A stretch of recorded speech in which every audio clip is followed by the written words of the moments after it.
Good evening. My name is Bob Liff, and this is the CUNY Forum, a monthly town meeting that brings prominent New Yorkers together with faculty and students of the Edward T. Rogowsky Internship Program in Government and Public Affairs. On November 8th, Michael Bloomberg scored a 20-point win over Democrat Fernando Ferrer to establish himself as a political behemoth on the largest urban stage in the nation. Bloomberg, running as a Republican, shattered what was left of past conventional wisdom in this most democratic of cities, winning virtually half of the black vote and 2 of 5 Latino votes, even with the first major party Latino candidate in the city's history on top of the Democratic ticket. But as we prepare for Bloomberg 2, it's time to ask, what did that win mean for the future of a city still struggling with inadequate housing for the working middle class and the poor, increasing numbers of people without health insurance, schools that still are overcrowded, and an increasingly stratified economic profile of more wealth and more poverty simultaneously? Bloomberg has been dealt as strong a hand as any recent mayor, arguably as strong as or stronger than Rudy Giuliani in 1997 and Ed Koch in 1981. How will he, or how should he, play that hand? We are joined by 4 participants in that public debate to look ahead at Michael Bloomberg's second term. Letitia James is a city councilwoman from Brooklyn representing Clinton Hill, Fort Greene, parts of Crown Heights, Prospect Heights, and Bedford-Stuyvesant. As a Brooklyn boy, I like those neighborhoods. Gerson Barrero is a political columnist for El Diario. Susan Del Percio is a partner in the political consulting firm of Riley Strategic Communications, and Richard Flanagan is professor of political science at the College of Staten Island. Councilwoman James, let me start with you. Was he dealt a strong hand? I don't know if this necessarily was a mandate. I don't know whether or not 60% constitutes a mandate, particularly in light of the fact that he spent over $70 million. I think it was an aberration. And I think it says I think unfortunately Fernando Ferrer was unable to get out his message. A message with regards to the fact that a significant number of children are not receiving Regents diplomas. Only 10% of Regents diplomas are going to children of color. The fact that we've got a housing shortage, a crisis in affordable housing. A significant number of people are paying more than 50% of their wages for affordable housing. The fact that developers are developing at will without any repercussions from anywhere. They're building and building and building, and it's really all an open affair for developers. The fact that we've got a healthcare crisis. We've got a significant number of people who are dying from all types of diseases throughout the borough of Brooklyn. And poverty is on the rise. We've got more people going to soup kitchens and pantries and more people who are homeless. So I don't know whether or not it's necessarily a mandate. Political pundits such as yourself and media types continue to talk about this mandate. And they're the same individuals who said that Fernando Ferrer was going to get blown away by 38%. You were wrong then, and you're wrong now. I didn't say it. I actually thought it was going to be a lot closer than it was. How'd I do? I think you were right. I'm leaving like you had the first major post-election interview with Ferrer, who actually echoed a lot of what Councilwoman James was saying in terms of issues that weren't heard. I mean, how does the mayor come out of the campaign? Does he have a free hand?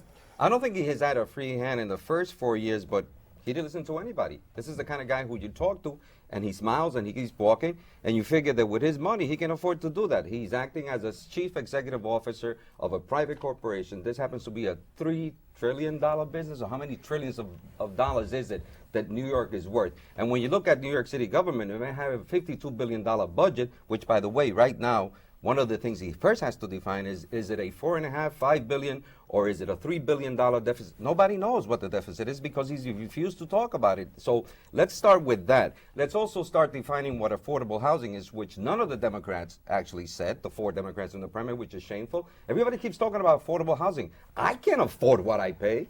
Mm-hmm. Okay, so I'm struggling. I assume that if you're not Michael Bloomberg, or Mort Zuckerman from the Daily News, or the Sulzbergers, or if you're, someone in high position, or Rupert Murdoch, or, some of the privileged multi-millionaires, you really can't afford where you live. There isn't a New York and any other boroughs that can afford what they say. So affordable, if he could define it, that would be very helpful so that we could say whether we're making it or not making it. And the other thing is that it's happening in New York that I agree with Fernando Ferrer on, and I disagree with him on a lot of things, is the fact that things are so bad in New York City that people who are poor don't even realize that they're poor. Mm-hmm. And what I'm saying is that what is evident here in this city is that there is a camouflage, there's a smokescreen, there's a perception from people that somehow this multi-billionaire that we have is somehow like you and me, and he's not. We're not like him. How many people, how many billionaires do we have in the city? What is it, 60? In the total? I mean, this is not reflective of New York. Does he have a mandate? No. He has a headache. He has a headache on his hands that he's going to have to resolve. He showed his bravado. There was no issues discussed. And I got to tell you truthfully, he can define it any way he wants. But most second terms for anybody, including we're seeing it in Washington with Bushito, you know, what's his name, George Bush? He's got a problem right now. This mayor, I predict, is going to have the same thing. Susan, you work with a lot of Republican campaigns. You've worked with the mayor, I believe. And is this a fair reading in terms of the mandate that he has? Well, with this spin, this is good pundits right here. They are pundits, as a matter of fact.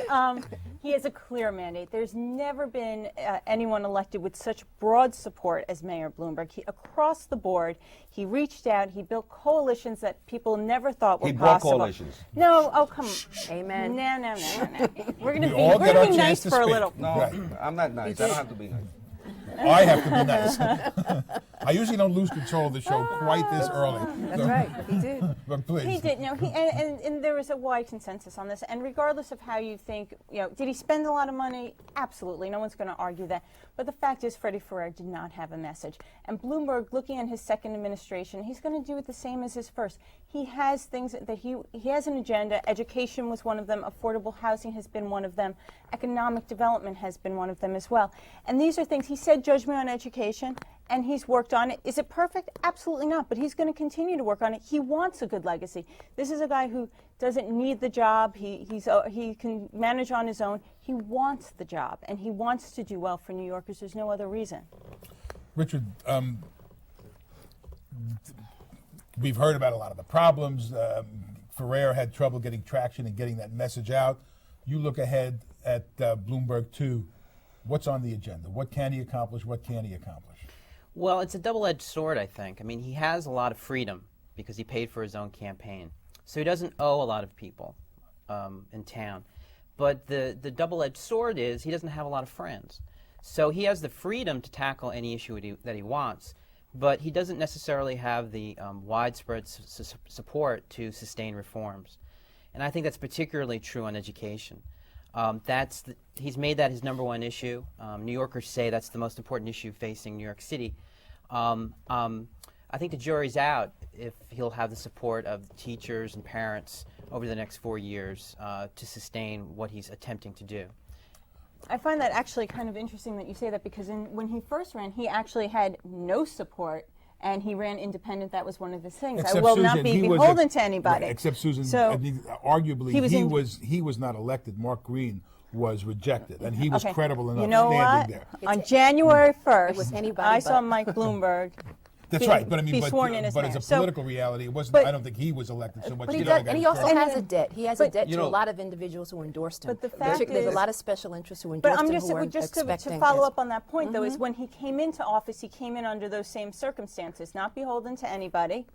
And he was able to start his own agenda and move forward. And everyone's challenging him, and that's a good thing. I think he wants to be challenged. I think, is the jury still out on education on a lot of issues? Absolutely. And he doesn't deny it, though. Sure. So he has to You can't go deny forward. 10% Black and Latino children. But you can't only deny 10% of the region's diplomas going going to Black forward. and Latino You can't children. deny getting That even suggests control. a failure. You can't deny the fact that there's 50% dropout rates and a significant number of Black and Latino children are in special ed. That's a failure. I don't think anyone's denying. I love it when people say that he owes nothing to no one.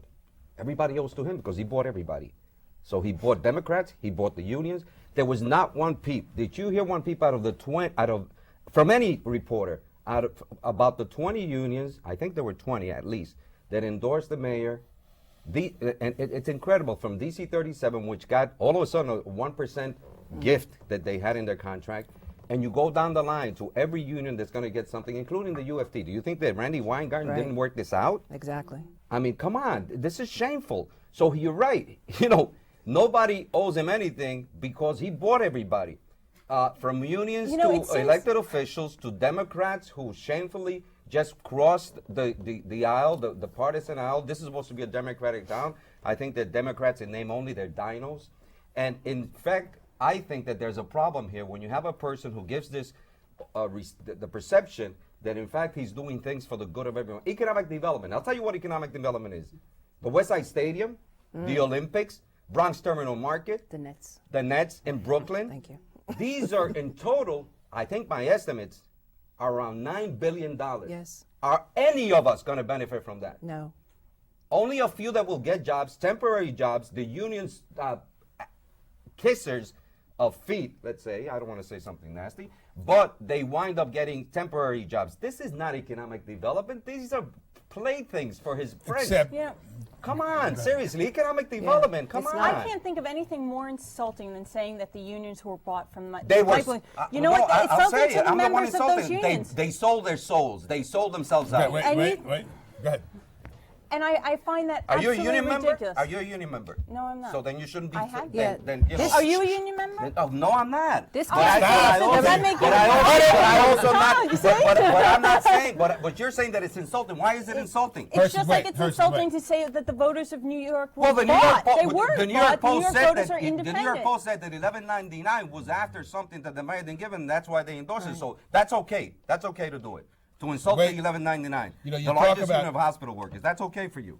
Both I didn't write it. New York Okay. Post did. No, but the No, you're reality right. is that most unions don't endorse for altruistic reasons. They endorse for a reason. They endorse because they have an objective and because they have they want to achieve certain an things. objective in serving their their members. No, in not serving just their serve, members. yes, So- no. the In unions addition, in endorse getting what's best for their a contract membership. which I don't addresses think a lot so. of the issues that affect their member. But the reality is that this mayor is really not about working class people. The reality is that we've got 50% unemployment. The reality is that a lot of the work rules he's opposed to. I mean, they want basically he wants to relax all of the he wants to relax all of the rules. The reality, he's really not about working class people. The fact is, during the campaign, he had to hide his wealth. This is a man who has 2 jets. I don't think you can hide that wealth. I don't think he attempted to hide the wealth. I don't think anyone. I think he attempted I to think you separate could say himself from everyone average knew he people. had money. He doesn't reflect the needs and concerns of working that class. Splits this down the middle. I think the mayor. Solomon, please. Well, sure. I think the mayor likes his third ways. He likes the idea of creating grand bargains that transcend the differences between liberals and conservatives in town. Take, for example, the UFT contract, right? Concessions given up by the teachers get more money, everyone walks away happy. That seems to be the mayor's style. Now, sometimes I don't think that those bargains are really bargains, but that's a different story. Stylistically, the mayor wants to govern like a Tony Blair or a Bill Clinton. Oh, God. Whether he gets there, I think is another point. But stylistically, that's his intention, I think. You talk about We're headed for trouble. Talk about real estate development. So that's concession. Management by concession, management by compromise, as opposed to management by principles, as opposed to standing up for values that reflect the democracy that As we a member of the represent. city council, don't you compromise on certain things? Aren't But there I, issues but that I you never need to get bills compromise my passed? principles, And I I don't never think he is compromise my either. values, which is why I'm I standing agree, up but against there's one of nothing the wrong with major. compromising a And the fact contract. is that I recognize you have to grow the economy, but at the same time, by growing the economy, do you have to compromise certain principles? You were about to go to economic development. I'm glad you mentioned that. Thank you so much. In my district, we are looking at one of the largest development plans in Brooklyn in over 40 years. A 20,000-seat arena and 17 skyscrapers in a brownstone community to one developer. One developer. Why? Because the developer went to law school with the governor and because he happens to be neighbors with the mayor. This is the same developer who gave monies to the ill-fated Olympic dream. So I guess, and he has a relationship with Forest City Ratner, this administration. And it involves the taking of homes, the abuse of eminent domain. It involves, again, defining a community where co-ops and condos are selling for $1 million. They define it as blighted. My community is not blighted by no stretch of the imagination. It's a twisted definition of the term. For what? For one developer, a private developer, by the way, and the community does not inure to the benefit of the community. And most of the housing, despite the fact that we have a shortage, a crisis in affordable housing for working class people, low-income people, supportive individuals, people who are suffering from all kind of catastrophic illnesses, he's building luxury housing. Like there's a crisis in luxury housing. But when you talk about the Nets Arena and all the development around it, and you talk about what the attempt to build the stadium in the West Side on a smaller level, not a smaller level, but when you talk about the rezoning of the Brooklyn and Williamsburg waterfront, I think that if you step away from the mega projects, which has to do with, I think, the search for a legacy, which I want to talk about in a bit, I think there's been a rationalization of land use. In other words, a lot of the industrial areas that are not Yes. being used all of a sudden are being opened up for residential development. Yes. And I think that what you call the third way, and when you talk about principles, I don't think this is a very ideological mayor. I think this is a very kind of practical mayor. I don't think that he's driven necessarily by great ideas as by running an efficient, Yes. identifying where you want to go and then how Seeing you a get need there. for affordable housing and doing something about it. Developing, yes, that's a very, it's principled as well as practical, and those things are married within the mayor. This is the same principal mayor who opposed a lead paint bill that would protect innocent children. This is a mayor, and I sat there for hours and hours and hours. I wrote 5 columns. One of the hearings took 7.5 hours. One of the hearings, and you know they were extensive as a council member. He opposed this. He opposed the right of a person that lives in a poor neighborhood that is subjected to live in one of those affordable apartment. And he went all the way. He fought it all the way. He lost. I'm glad he lost. But then there was some tweaking. He brought in some people from the health department. And, it's interesting because that wasn't discussed during the actual campaign. But let me talk a little bit about the campaign. And that lead paint bill showed me a lot of who he cares about. He cared for the people that have those buildings and all the buildings, not about the kids that are getting lead poison, which is, by the way, just one taste of lead poison. That's it. This kid is done for life. And then society. We have to take care of this child because they have to be educated. They need special attention. They have medical needs. So this is the caring mayor? we're talking about affordable housing and talking about the campaign. The mayor went into this campaign with a program to develop, I think it was 68,000 units of affordable housing. Freddie Ferrer comes along and puts forth a proposal to develop 168,000 units of affordable housing. The mayor ramps up his program now to try to create 165,000 units of affordable housing. I would argue that that's a positive result of the campaign. That that the mayor felt squeezed. He wanted to cut Freddie's legs off in every single way. Competition is And there's a and if we had another 2 months, he probably would have adopted all of Freddie's platform. The reality is at the that they were campaign. so He popular. probably would have turned. Really He probably popular would have shown platforms. how much of an opportunist. He's not. Right. This Freddie guy has is a not a platform. Republican or a Democrat. He is the most obscene opportunist that I have But seen you can't look run at through this city. You cannot look at what he says in his press conferences and press releases and 168,000 of units. You have to look at what he's done. Well, this is and the but reality proof is in the fallen pudding. right, and he's fallen short of the mark. He's also vetoed legislation to expand access to food stamps. He also has failed to implement a program for people who are transitioning off of public assistance. He also vetoed a program which would provide health care to individuals working, low-income individuals. And the list goes on and on and on and on. Unfortunately, when you go up against $70 million, it's really, really hard to get your message out, and a media that is very, very sympathetic to this administration. And the fact that you're the incumbent, and how many contracts were settled in the last 5 weeks? I mean, how many contracts were settled? From firefighters to teachers who were begging. You know what it is to see a teacher of the New York public school system who are underpaid have to beg when we saw police officers picketing the mayor of his own private home? I mean, this is ridiculous. And they were settled in the last 5 weeks. But Herson, I'm He's not an sure, opportunist. But politics can force you to make decisions. But this guy's not a politician. In the case of, They that's say. right. I He wouldn't, says. he says I wouldn't. says. Anybody who runs for office is a politician. I mean, that's that's a very convenient Right. thing for the mayor to say. But I mean, I would argue that the pressure of the campaign, if in fact I'm a teacher and it led to a contract, you could say, well, that's being opportunistic. I could say that as a teacher, that's a good thing. If I'm interested in affordable housing and he goes from 68,000 to 165,000 under the pressure you of know a what? campaign, wait a minute, that's a good thing. So why responding? I don't think you're arguing that you want to take politics out of government. Politics drives government in ways that can be destructive and in ways that can be good. I agree with you, but hooray to the teachers that now have to deal with the unresolved problems that have the Board of Education, the system already in shambles, and that hasn't been dealt with.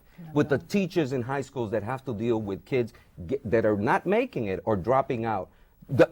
So it's great that Randy Weingarten, and I'm not talking about, when I say unions, I'm talking about the corrupt leadership, and that's what I said. corrupt. Those that sold out. The presidents of all these unions. Dennis Rivera, who happened to endorse Freddie Ferrer. He disappeared. I tried personally, and I have a list of reporters that try to get Dennis Rivera to appear on television, radio, or even newspaper interviews. They couldn't find him. I think that's morally corrupt. I think that's shameful. And it's not the membership, the rank and file. I'm talking about the leaders. I'm talking about the Dennis Riveras. I'm talking about the people at DC 37 that are in leadership. Those are what I'm talking about. Rank and file just pay their dues. They just go along. And if they can get a better buck, why not? The problem is that the issues that have to be dealt with are not being resolved. They are made worse. And with a lot of comments from both of you, respectfully, that are opinion or one side of it, without even going back and over all those, I think we need to look at where the mayor is going to be able to go with this second term. And I think that it's really important and how he's going to be judged. I mean, if you read that New York Times endorsement of him, regardless of what you may think of it, there were certain standards that were put on him. And I do believe he himself wants to meet the New York Times that was able to put aside the CFP rules. But how can I let this on camera? No. I said refer to it. You may disagree with it, but there were words in it that said he. New York Times, please. That he was going to. I don't. If you want to disagree with it, by all means. I do. Okay, but it still stated it. You can't disagree with that. Well, this is the same New York Times. But this is the New York Times that spoke about CFP and then put it aside. Well, it's an interesting factor with Bloomberg, the luck factor. I mean, he's gotten very, very lucky, and that's a big part, and that's important for a politician. And the economy. Factor. You're right. The economy. In 2003, his public opinion ratings were tanking. But let me challenge you on the harder you work, the luckier you get. I'm not knocking the guy for that. The timing's very important. The Jet Stadium deal falls apart, and that helps him. That was a thorn in he made that was like his Vietnam for a while. He made a commitment to it, but the public was turning against it. A lot of what he wants to do, he can't do alone, and he needs help, particularly from Albany, to some degree from Washington. He is, you talk about Democrats being Democrats in name only. Arguably, the mayor is a Republican in name only in terms of any way you want to look at, regular Republicans. He has he has been very non-confrontational with the governor up until he was running for re-election, especially with the development of Ground Zero at stake, and you seem to see them locking horns. Pataki is a lame duck. Even though the mayor can't run for re-election, I would argue he's not much of a lame duck, especially now coming into just the beginning of his second term. How does his relationship develop? Does he confront Albany? Does he do the kind of soft sell that he did and arguably didn't get very much out of over the last 4 years? What about the relationship between the city and the state? Well, I think probably the soft sell will continue. But, one of the most interesting things about Bloomberg and his relationship to the party and to Washington is he's been one of the most quietest New York City mayors on the national scene in memory, not in the tradition of Lindsay or Koch, going down to Washington. Yeah, and especially on the question of Homeland Security aid. I mean, the development of Ground Zero. I mean, he's been virtually seated, arguably the largest issue in the largest development issue, even within that arena, he's been, only now do you see him inserting himself into that issue. But I think I want to challenge him on the economy. The economy, in my opinion, can best be described as tepid, particularly for the constituents that I represent. Most of the growth has been at high-end jobs. The reality is that we still have, based on a report by the Community Service Society, we still have 50% unemployment of black and brown people. And he's done absolutely nothing. The City Council came up with an initiative to address that workforce development. He hasn't even addressed it and fails to even recognize it. And so though you say the economy is growing, you cannot ignore the fact that he spent $70 million on this campaign, which is an aberration. And he's an incumbent, the power of the incumbency. And every day he was announcing a new initiative or a new policy or a new project. Every day he was running around and he was towards the end. That's gone. I mean, he's going into his second term, and I think there's going to be a lot of question on what is he going to do, where does he want his legacy to go, and these are important issues. Whether you disagree with him or not, education is important to everybody. I don't think anyone could agree with it, and his first step was certainly getting control of the schools. He's going to be held accountable for it. He doesn't rest on his laurels on these things. So whether or not, I'm just saying, I think he's going to start that. I think he's going to run the board with what he did, in fact. Right. Yeah, but no, not the board, I'm sorry, but run the gamut of putting his initiatives forward. I think he did a lot of coalition building. I think he's going to test out what he can do. Probably, I think we saw that ground zero first, and he's going to start putting his own agenda forward, and I think that's where he's headed. I'm not going to argue every single issue that was brought up because I don't think that it's all time, but I think you need to look forward and not say what happened during the campaign, because the campaign's over. In fairness to Mike Bloomberg, I do appreciate the fact that he said this at the beginning of his administration, that he wouldn't be responding to everything that happens on the national level worldwide, and I appreciate that. I think we had a lot of nosy bodies in the persons of Ed Koch and Rudy Giuliani, and they were just all over the place with every little thing and foreign dignitaries, so I appreciate that. I like that from Michael Bloomberg, I do. I also appreciate the fact that he just today, he came out against the death penalty again, even in the shooting of a police officer. I happen to be opposed to the death penalty also, and I appreciate that. Having said that, you know, it's interesting. I just heard that if you work hard, you know, it'll be payoff. You know how many people in New York City are holding 2 or 3 jobs just to make it? They're not getting their payoff. Well, they're working hard as anybody. They're working harder than Mike Bloomberg, and the payoff is not coming. I also find it troubling that given the fact that he had a successful, and nobody can deny the fact that this is one of the most efficient run campaigns in the history of the city.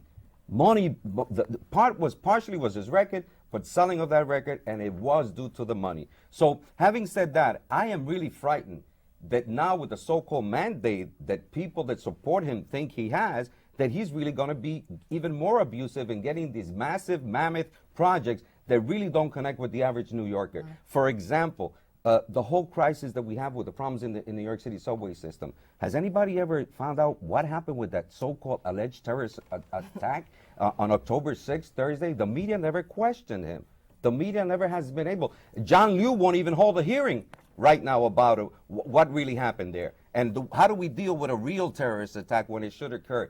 A real terrorist alert like he did that day, an hour and a half before the Apollo debate, which he chickened out about. I mean, come on, these are the things you can't separate what the man did doing, the way he pursued getting reelected, which was fine, but he used every trick in the book. And now he's gonna, I say that the next 4 years are gonna be every trick he can get away with. Let me just say that in regards to education, the question is for the mayor is whether or not he can wrest control from Albany.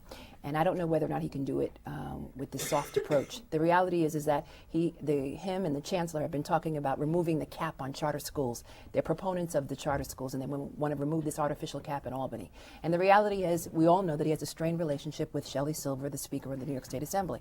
And so I don't know how he's going to continue to put forth this, this mandate, continue to put forth this legacy, this view, given the fact that in the Assembly he has some obstacles to overcome.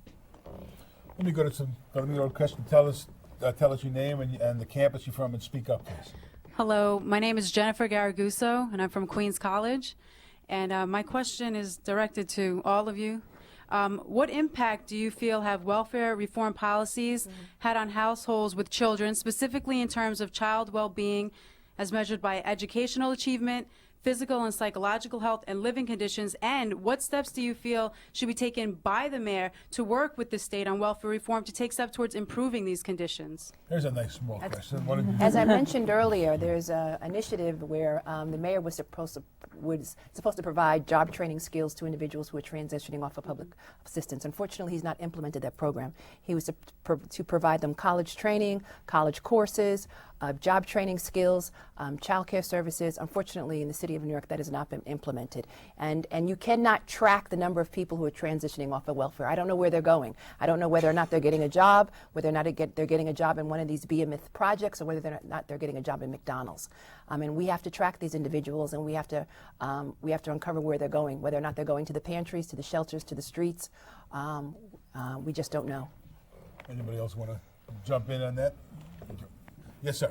I'm Jason Sheff from Brooklyn College. One point on the Bloomberg mandate, as you've all discussed tonight, is the fact that not one Republican in city council races he supported won. So the Democrats, despite the major loss, still have a big majority in the city council. Yes. And another thing now, the Democrats felt they lost in 2001 due to a very divisive runoff. This time, Anthony Weiner conceded the race to Fernando Ferrer before that possibility came up, so the party could have unity going into the race. How is it the Democrats lost with both approaches when a runoff might have actually been beneficial this time to showcase some issues that would have been good for the Democrats to use? And will Anthony Weiner be the front runner in 2009 because No. he stepped Let's go to aside? the 2009 election. All right. I think what's kind of interesting No, the answer is no. with that is that the problem is that Anthony Weiner left the primary with the momentum instead of Freddie Ferrer. And Freddie had to basically come in and run. He chose to run a Rose Garden strategy, which, you know, he hedged his bets. He wasn't sure. I don't know if there was a right decision or not. I think that, you know, looking back, perhaps it wasn't. But when he did that, he kind of took himself out of the public dialogue. Anthony Weiner grabbed that spotlight. And when coming out of the primary, the talk really was about Anthony Weiner and what he was able to achieve and not put Freddie with his momentum going forward. And I think that hurt him considerably out of the primary. Organized labor punked out too. I mean, that's a big part of the story. Sure. I mean, from the Democratic perspective, if they were serious about Freddie Ferrer's message of 2 New Yorks, they would have rallied Right. around him. There's no question but they were about it. co-opted, and I think in part, as mentioned before, DC 37 has tons of problems. They settled first to a bad contract that set the pattern, and the other unions got caught up in that. And DC 37 does not have a direct election of its president. It has step elections. It's one of the few municipal unions that has that old system, and they really need to reform. Right. So I think from a Democratic perspective, things turn around when organized labor pressures DC 37 to change its Except internal that, structure. Just a couple of quick points. Is Bloomberg, A, is he really a Republican, or was he, you know, I mean, he became a Republican as a matter of convenience. B, when you have a 5-to-1 registration edge, the party means nothing. I mean, factions in essence become parties. So, I mean, arguably Rudy Giuliani, as far as he seems to be more and more of a conservative Republican now as he's looking nationally, but when he's elected was as progressive as Republicans get on a lot of social issues, et cetera.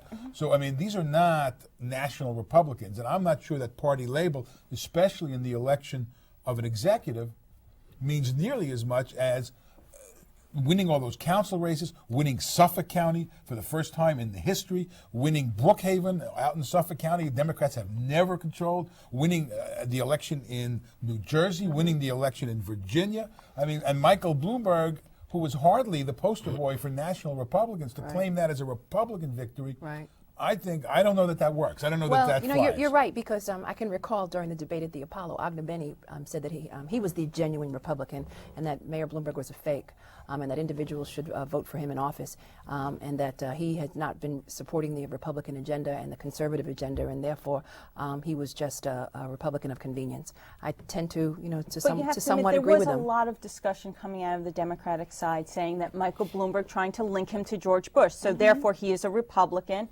And they were Except trying that to, that but didn't that was work. it didn't work. But it didn't work. But what I'm saying is, to the extent that he supported the Bush agenda and a significant number of Republicans, that they linked you have him to saying link him that to he was a. Republicans. I'm saying that that's what they did. They linked him to a Republican, whether you think, however they did it was right or wrong. They did say Mike Bloomberg's a Republican like George Bush. So you can't have him be a Republican like George Bush for 8 weeks and then really be a Democrat. Well, Democrats can't say he's really a Democrat after you say he's a Republican like George Bush. Since I'm not registered as a Republican or a Democrat, and if it were up to me, I would, flush them down some toilet, both parties. I'm really an independent. I don't believe in parties. I don't think they serve anyone other than the party structure. Those at the top, with all due respect, Councilwoman.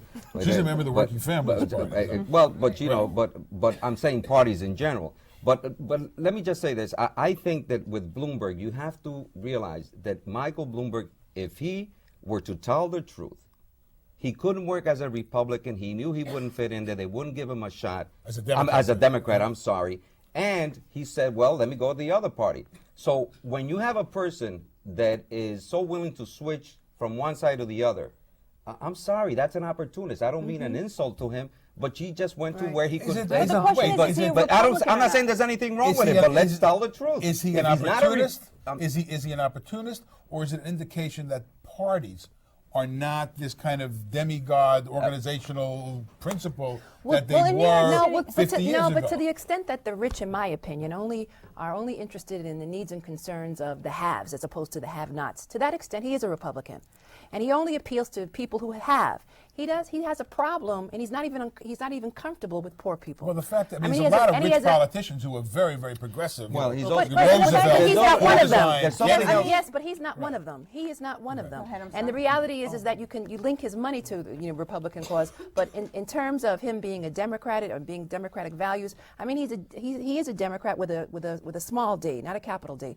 I was But at you Madison. have to I was in remember- Madison Square Garden during the convention in 2004, all 4 days, and I did see Michael Bloomberg say, "We have to support this president. We have to support George Walker Bush." To me, that makes him somebody like George W. Bush. Then it Simple makes as him a that. Republican. Then you can't say he's a Democrat. Well, if he's a I'm not saying- Republican. He well- can't possibly be both Well, at the same time. but we're except for talking the about fact- things that Michael Bloomberg Except- could be both at the same Except time. for one issue, when you talk about general Republicans and Democrats, I think one thing to realize is New York or Northeast, however you want to look at it, Republicans are socially liberal, fiscally conservative, as a broad theme, and that's how. In New York City, they say, "Oh, if you're pro-choice, you have to be a Democrat." That's absurd. There's plenty of pro-choice Republicans. Including you the can't governor. including the governor, including Rudy Giuliani. Some council members who were elected. The fact is, if you're for education, you have to be a Democrat. That's not right. I mean, there are issues that I think belong to all New Yorkers, and that Democrats and Republicans agree on or not. Yes, ma'am. Hi, I'm Maria Alvarez, and I'm from York College.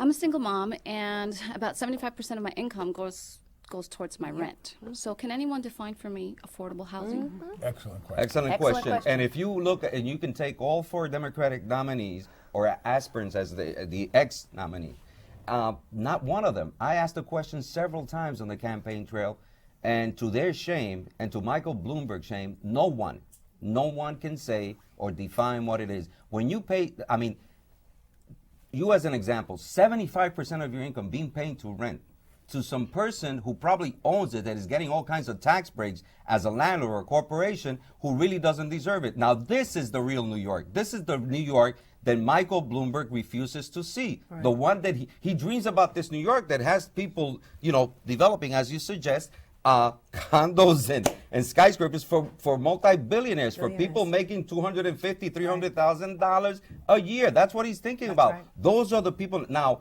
I don't know how New Yorkers got hoodwinked with Michael Bloomberg and re-electing him. I just don't know, because it was clear who he represented and who he was for. Yeah, the reality is that she represents most New Yorkers that I know. They pay 75% of their income on rent, and they really don't have any disposable income, and they're struggling from day to day. She's the average New Yorker, and I think that's a significant problem. And unfortunately, people were hoodwinked, people were bamboozled, people were conditioned. I'll tell you a story about my mother. My mother is 87 years old and sick. I took her to vote that day. And I said, well, it's time to vote for mayor. And I said, you're going to vote for Fernando Ferrer? And she said, no, I'm voting for Mike. And I said, why? She said, because Mike called me 3 times on the phone.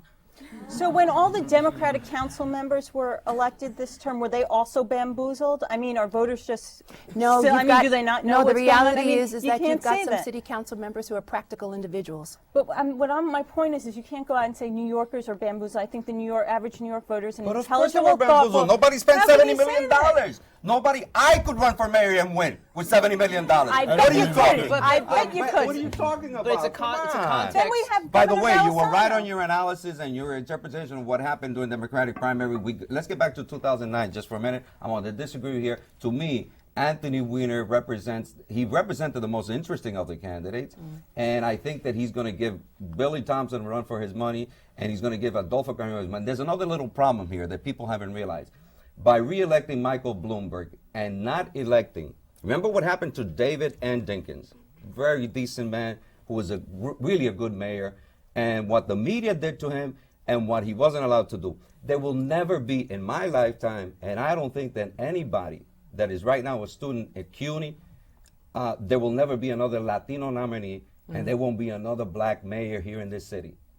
I'm going to tell you right now, he redefined what politics is. And by definition, if you look at the tabloids, Anthony Weiner is their boy now. And that's what's going to happen. Yes, ma'am. My name is Lori Watterson. I'm from Brooklyn College. I have a question that refers with the education that with Michael Bloomberg and what he's doing, and with No Child Left Behind. I noticed that with No Child Left Behind, there's a stipulation that says that high school students can be recruited to the military. Military recruiters could call them and go after them. Why hasn't the media or the mayor talked about the way they're allowing the high school students information to be publicized to military recruiters, and how they're specifically going after the ones with the least education, in a sense, or the ones that are failing? Why isn't the mayor and the media publicize this? That's a good point. The City Council had a resolution in opposing this policy. The fact is that they don't recruit at private high schools, at Spence and schools, on the Upper East Side. They only do it at public schools. And if you look at the handbook, it says that we really need to recruit at quote unquote ethnic shows and things like that. Really trying to focus on particular children of color, students of color, and it's a horrendous policy and it should be banned. It may be part of the Republican economic development plan. Well, except that, and Bloomberg probably first bought of all, into it. I think that it's being done because I believe, and correct me if I'm wrong, that it's part of the bill that you cannot keep them out of Yes, of schools, we're required. of public schools, and be eligible for the kinds But of. it's important to note that that was part of the Republican administration in Yes, Washington, yes, it was. mandating that the city of And New York the- have these recruiters in our schools and as the- opposed to private schools. And whatever my views of the war, which is I'm not a supporter at all of the war, Right. that the military has been a means of economic advancement throughout history for working class kids. Whether I like that or not, I think that there's, in terms of a factual I'd rather they knowledge. advance through college. No, I understand. Or play baseball or basketball or football. I mean, they don't have to, come on. I'm not talking about it as a positive good. I'm talking about it as a fact, No, I recognize as that it's a fact of life. people take, unfortunately, because of the the money that's involved, and people are sort of financially coerced into going to the And I military. went to Brooklyn College in the 1960s when, because of Navy recruiters, we shut the place down and made top story on Huntley Brinkley Report for 2 nights in a row, which you're all too young to really understand what that means. Yes. Let me just say that I would rather that we support, again, grants and tap loans and financial assistance so individuals can go to school, particularly children from the inner cities. Didn't CUNY just vote for a 10% increase for Right. students? Let's not deal with Yeah. that. No. Yes. Russell Gallo, John Jay College. My question is directed to Councilmember James. Yes. Can you please describe what you consider positive economic development, since you mentioned that the stadium and the sports arena initiatives are not good examples of this, while also saying that New York City's economy improved in high-level areas only? Right. It improved in high level, and I describe it as being tepid. The reality is that we need to do more to maintain and preserve manufacturing jobs. I represent part of the Navy Yard. If you walk into the Navy Yard, it represents the diversity of the city of New York. Manufacturing jobs, unfortunately, are going overseas and going to the South because we are not providing them any resources, any incentives to stay in the city of New York. And we need to do more, as opposed to giving givebacks and giving perks to Wall Street to create these high-end jobs, when the vast majority of people, the vast majority of real New Yorkers really need to work in manufacturing and middle-income jobs. New York City's economy, of course, is driven by fire, by Yes, finance, by insurance, finance, and real insurance, estate. and real estate. I mean, that's, we are kind of, manufacturing has been going down since the end of World War II. This is a 60-year process. But in Brooklyn, in the borough of Brooklyn, the borough that I represent, the economy in Brooklyn is being driven by social services. And so we need to do more to promote those types of services as opposed to just looking at fire. But in fact, going back to what the mayor has done and what I perceive will be happening, and more our economy. more in the, God help me for saying out of boroughs, as a Brooklyn man, I find that a very offensive term, is again these rezonings like Greenpoint, Williamsburg, like in Long Island City, like parts of the Bronx, to kind of transform unused, underutilized warehouses, former factories, into a residential use, which is an economic development. But at the same time, you're displacing a lot of manufacturers who are still there. And so we really need to carve them out and preserve and protect them. And more our economy is becoming a service economy as opposed to a fire. And so I think we rely too much on the fire industries and not enough on manufacturing and service industries and social services and education. Well, on that note, I think Bloomberg's management of economic development policy looks a lot better than Giuliani's, only because Giuliani's policies were so awful and crony-driven, and handing out tax breaks. You're right. No, Bloomberg is a softer, richer version of the Giuliani Yeah, administration. but for instance, well, I don't know that that's fair because we talked about welfare reform. I would argue that the Giuliani administration, as part of its welfare, I believe, was a punitive policy. And that, for instance, if you wanted to apply for food stamps, you had to go to the South Bronx. If you wanted to apply for housing assistance, then you had to go to Far Rockaway. I don't know if those are the actual places. Now there's the use of technology to make that a more user-friendly system. So I don't think there's the dehumanizing aspect that I believe. When you veto access to food stamps, that's punitive. When you deny individuals the right to go to college and go up in the economy, that's punitive. When you deny people child care subsidies because they're trying to work their way out of poverty, that's punitive. So though he's a softer, richer, nicer, shorter version of Giuliani, he's still with more hair. And he smiles and winks a lot. And he has a really nice girlfriend. Who was the banking commissioner? Who's the banking commissioner, who's very, very nice. Very nice. Yes, ma'am. Hello, my name is Bonnie Doon. I'm from John Jay College. Both parties, Democrats and Republicans, throughout the whole level of government, majority of them are wealthy men, and they're not reflecting the diversity of gender, ethnicity, and class. So my question is, should there even be parties or just collaborative groups of individuals representing their constituents, or like the primary election, have the best one representative per party so that there's a diverse representative of Michael interests? Bloomberg, in particular, was a great proponent of nonpartisan elections, which is Of course, something he would I be. happen to think is a horrendous be. idea. But Yeah, he would but be. Bloomberg was a very strong proponent of that.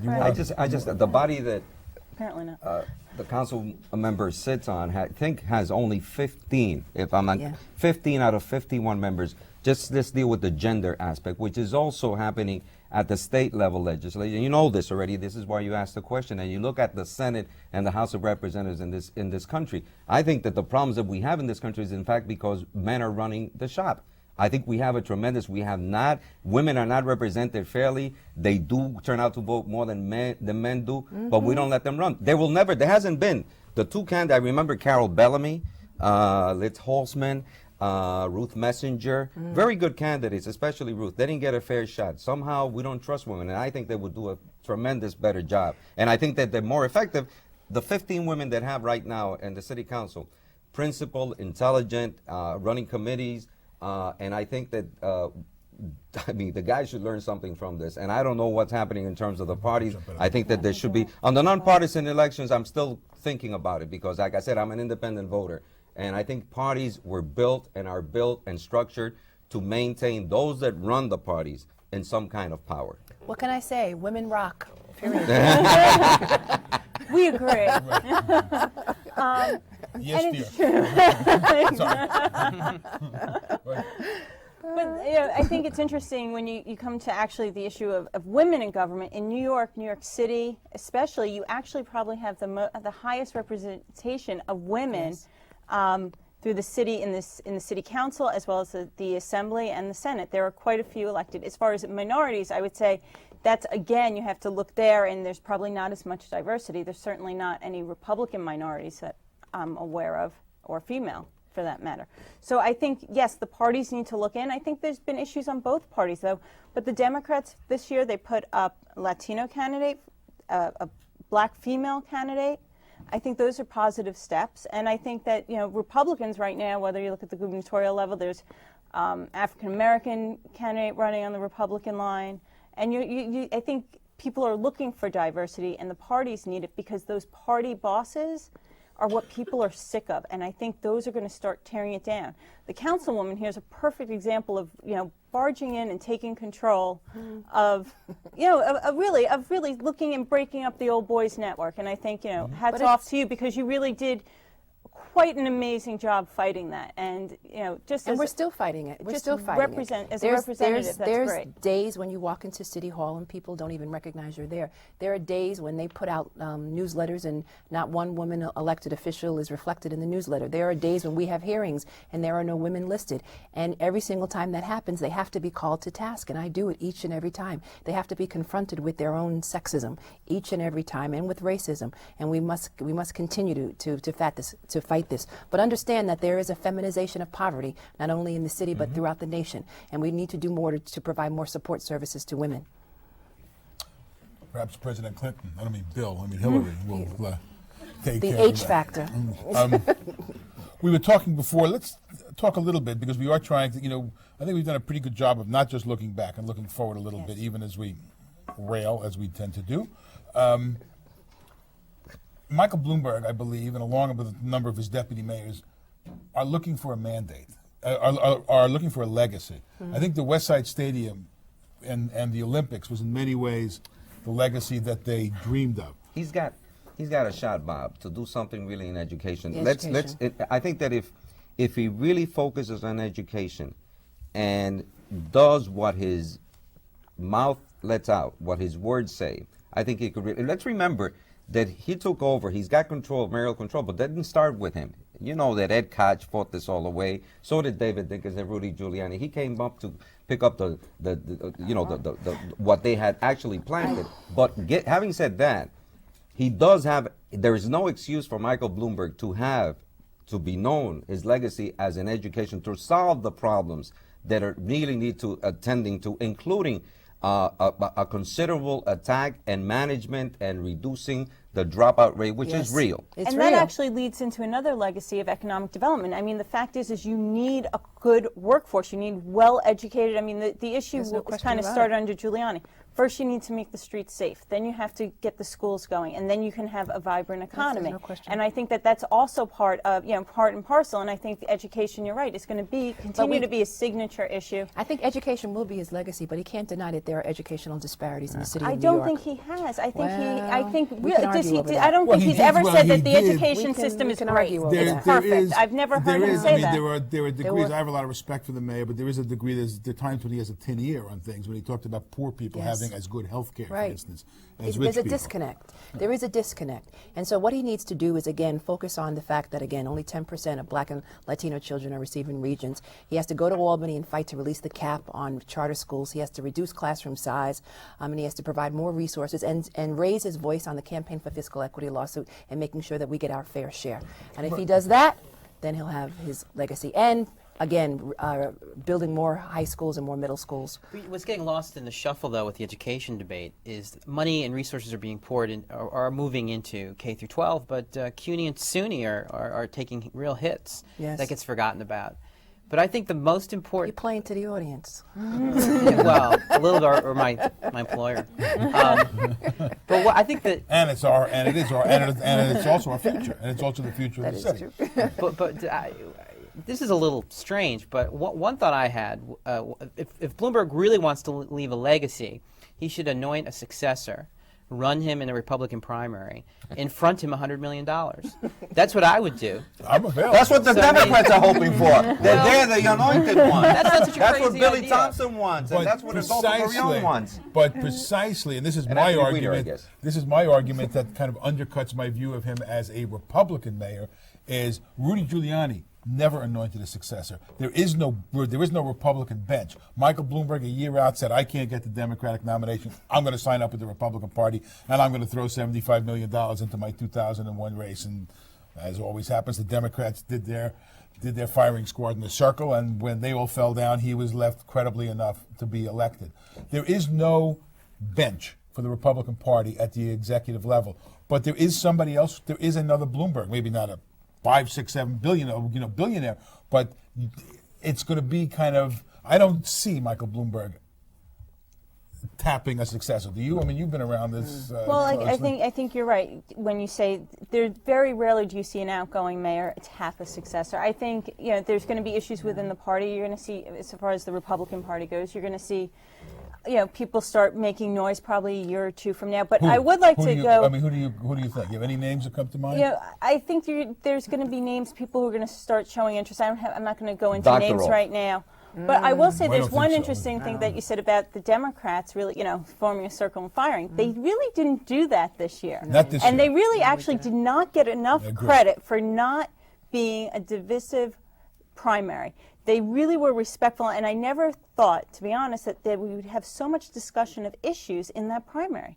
And there really were. I mean, those Which goes debates back to were. the issue of coverage. You wouldn't know it from the coverage of the No, media, just- which is not, it's not, But no, it wasn't, and that's what I'm saying. I think that was probably one of the very interesting things that came out of that primary that no one really looked at was that. So they- it raises question about the media. The media in this city. Media I'll bashing. tell you what happened. I'll tell you what happened. And let's- it has nothing to do with Michael Bloomberg, except that he happens to represent what Rupert Murdoch and Mort Zuckerman and Mr. Sulzberger saw, and that, oh my God, it's one of us. Now we can really do it. It's one of us in terms of economic power, Yes. in terms of understanding, a real CEO. Yes. And they said, whoa, forget about these guys. Yes. And it filtered down. What is really disgusting and reprehensible and shameful about the media in this city is that they self-censored themselves. They knew, and they anointed the mayor as such, that he would win re-election. There was nobody that could beat him, and it's on television you saw it, on radio you heard it, and in print you read it every day. It's over. Remember the Post? Okay? Well, it's I 3 mean, days how out, could you right? declare that? It is a democracy. People have the voice. People have the right to go to the polls. The media, this is one of the most disgusting coverage of campaigns that I have ever seen. It has nothing to do with, listen, Fernando Ferrer didn't talk to me for 3 years, from 1997 to 2000, because I wrote a column when he changed his position on the death penalty. He didn't talk to me for 3 years. So it isn't like we're friends. But understand this, fair is fair. The media was not fair. It wasn't just Michael Bloomberg. They acquiesced to him. me They ask wound you, up and said. I love and it that on the Democratic side they're saying the media wasn't fair because you have to admit, for the most part, you have to say that New York is probably one of the more liberal media markets out there. I mean, it's usually a Republican gripe much more than a Democratic gripe. And you don't believe that? You think that this was a fair coverage of the campaign? Oh, I wouldn't. No, I'm not going to go You think into the fair. I'm saying as far New as York Post the is issues, liberal? and that's one paper out of how many? The Daily As News? far as the The New news York Times. coverage- Well, let me tell. The What does Daily- the New York Times really represent? I mean, is the New York Times? People have this notion about the New York Times that somehow it's a liberal paper. Yes. I mean, come on. That's right. Come on. Let's We get only real have, here. Liberal for Go who? ahead. Come on. We only have- We'll go Let's back to- define we'll go liberal. back we to only have Mike. we only have 30 seconds left. Has Michael Bloomberg been a successful mayor? Absolutely. Briefly. Absolutely. He's been You a think he's successful been a mayor. successful mayor? I can't say the standards are there if you go by the regular standards. How do you define successful? Well, see, I see. You, I'm a lawyer. You're asking a question. I'm not. Yes, he has. Very Has he much been a so. successful mayor? Yes. Four yeses. I've got the goodbye. I want to thank you. I always make deadline. We'll see you next time. Thank you very much.